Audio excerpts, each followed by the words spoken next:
افتهمت عزيزي ذكاء؟ فلذلك ركز على كلامي زين على مود تتعلم الاخلاق مني ذكاء. فهمت؟ يومية هي مو يومية بس هي هاي معروفة عزيزي، معروفة اللي على مود ينهزم من الشغلة اللي هو بيها يروح هو معروف تمرهم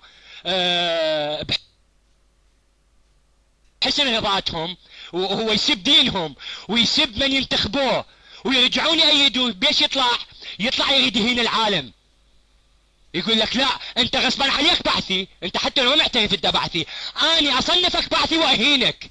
والله العظيم اقطع، اني بالنسبة الي اللي يتهمني بالبعث اقطع القندرة على راسه. شنو رأيكم؟ شنو رأيكم؟ هاي بدون اخلاق؟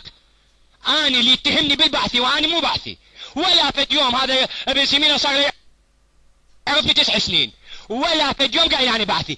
اللي يتهمني بالبعث يقطع القندرة على راسه. شنو رأيك ذكاوي؟ ومن حقي، مو صحيح؟ انا هم اعتبرها تهمة. اتحلى باخلاق ابن سمينة واقول لكم اللي يتهمني بعثي هو وقندرتي. الرجال قالها بعلو صوته ولا خاف، واني هم اقولها بعلو صوتي. اللي يتهمني بالبعثي ارقعه بالقندر.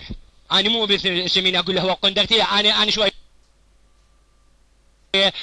لساني صليط اكثر من ابن سمينة، انا ارقعه بالقندر. تحياتي لكم.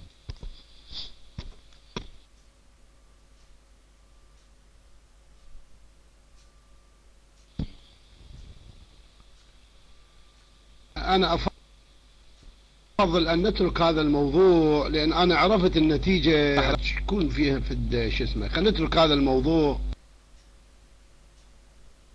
نرجع إلى موضوعنا السياسي وننهي هذا الموضوع. تحياتي لكم وأهلا وسهلا بكم جميعا، وحياكم الله وأهلا وسهلا بكم.